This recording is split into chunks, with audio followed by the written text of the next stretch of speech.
தளபதி Vijay code படத்தை தொடர்ந்து director Vinod இயக்கத்துல ஜனநாயகன் படத்துல நடிச்சிட்டு வராரு. இந்த படம் அடுத்த வருஷம் பொங்கலுக்கு வெளியாக இருக்கு. தளபதி விஜய் முழு நேர அரசியல ஈடுபட போற காரணத்தினால ஜனநாயகன் படம் தான் அவரோட கடைசி படம்னு அறிவிச்சிட்டாரு. இதனாலேயே இந்த படம் மேல மிகப்பெரிய எதிர்பார்ப்பு ஏற்பட்டிருக்கு. இதெல்லாம் ஒரு பக்கம் இருக்க, கோட் படத்துல கிளைமேக்ஸ்ல தளபதி விஜய் சிவகார்த்திகேயன் கிட்ட துப்பாக்கியை கொடுக்கற மாதிரியான ஒரு சீன் இருக்கும். சிவகார்த்திகேயனோட இந்த கேமியோ சீன் ரொம்பவே வைரலாச்சுன்னு தான் சொல்லணும். அந்த சீனை பார்த்துட்டு பலருமே தளபதி விஜயே அவருக்கு அடுத்து சிவகார்த்திகேயன் தான் இந்த சினிமாவை பார்த்துக்கணும்னு சொல்ற மாதிரி இருக்குன்னு அந்த சீனை பத்தி பேச தொடங்கிட்டாங்க. இது ஒரு கட்டத்துக்கு மேல சர்ச்சையா மாற தொடங்குச்சு. பலரும் சிவகார்த்திகேயனை குட்டி தளபதி, திடீர் தளபதினு ட்ரோல் பண்ண தொடங்கிட்டாங்க. இன்னும் சிலர் சிவகார்த்திகேயன் விஜய் அரசியல் போற காரணத்தினால அவரோட ஃபேன்ஸை இவர் பக்கம் திருப்ப பாக்குறாரு அப்படின்னு சொல்லிட்டு வராங்க. இப்படி இந்த சர்ச்சை போயிட்டு இருக்கிற நிலையில சிவகார்த்திகேயனே நேத்து நடந்த மதராசி ஆடியோ லான்ச்ல இதை பத்தி வெளிப்படையா பேசியிருக்காரு. அவர் என்ன சொல்லியிருக்காருன்னா, இந்த ஆடியோ லான்ச்ல நான் நிறைய விஷயங்கள் பேசிட்டேன், துப்பாக்கி படத்தை பத்தியும் பேசிட்டேன். அதனால ஒரு விஷயத்தை பத்தி பேசலாமா வேணாமான்னு யோசிச்சுட்டே இருந்தேன். சரி பேசிடலாம்னு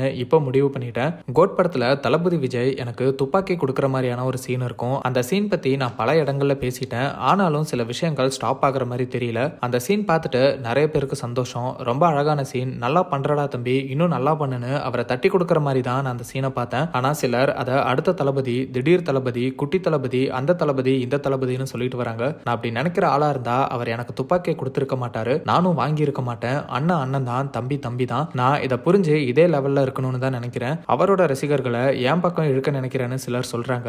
அவர் சினிமா வேணாம்னு அரசியல் போனாலும் அவர் பின்னாடியே தான் அவர் ரசிகர்களும் போறாங்க. சோ அப்படியெல்லாம் யார் ரசிகர்களையும் யாருமே அவங்க பக்கம் இழுக்க முடியாது அப்படின்னு சிவகார்த்திகேயன் கோட் படத்துல வந்த அந்த கேமியோ சீன் தொடர்பா போயிட்டு இருக்கிற சர்ச்சைக்கு முற்றுப்புள்ளி வச்சிருக்காரு. சிவகார்த்திகேயன் ஏஆர் முருகதாஸ் இயக்கத்துல நடிச்சிட்டு இருக்கிற இந்த மதராசி படம் செப்டம்பர் 5ஆம் தேதி வெளியாக இருக்கு. மேலும் இந்த படத்தோட ட்ரெய்லருக்கும் மக்கள் மத்தியில ஒரு நல்ல வரவேற்பு கிடைச்சிருக்கு அப்படிங்கிறதும் குறிப்பிடத்தக்கது.